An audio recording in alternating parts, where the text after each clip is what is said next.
নামে ডাকি তোমায় ডাক তবু না থামে, উতাল পাতাল জিকির উঠে তোমারি নামে,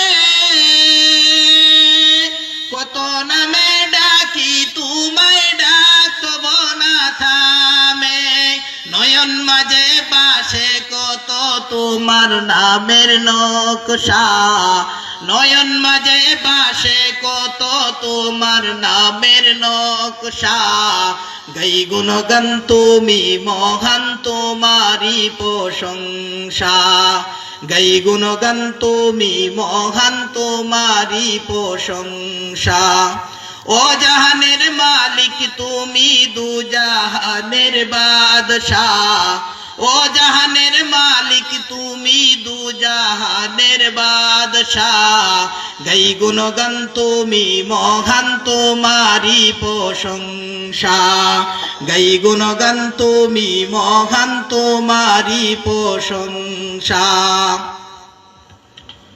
মানে মোটামুটি পারি তো আমরা, হ্যাঁ এই পর্যন্ত। যেহেতু হুজুর আসছেন, হুজুরে আলোচনা করবেন, এই দুই একটা কলি শোনানোর অর্থ হইলে আমরাও পারি এই কথা বুঝাইলাম। তবে বয়ানের মাঝখানে বলা এগুলা নিজের কাছে খারাপ লাগে, কিন্তু এরপরেও আপনারা অনেক সময় চাহিদা পেশ করেন। এগুলা আসলে আমরা গজলের পাগল না হইয়া, সুরের পাগল না হয়ে আলোচনার পাগল হওয়ার দরকার। যে কোরআন হাদিসের সার গর্ব যে আলোচনা করেন, এই এলাকার মুরব্বী হুজুর যেমন হুজুর আছেন, যদি হুজুরের এখানে বসে দেওয়া হয় তো দেখা যাবে বিশাল মাহফিল হইল বাইঙ্গা বাইঙ্গা জায়গা উঠতে উঠতে জায়গা ভাল লাগে না, হ্যাঁ। অথচ যদি ডাকাতে মুয়াজ্জিন একটারে দইরা আনে তো হ্যাঁ ডাকাতেইছে, ঠিক কিনা?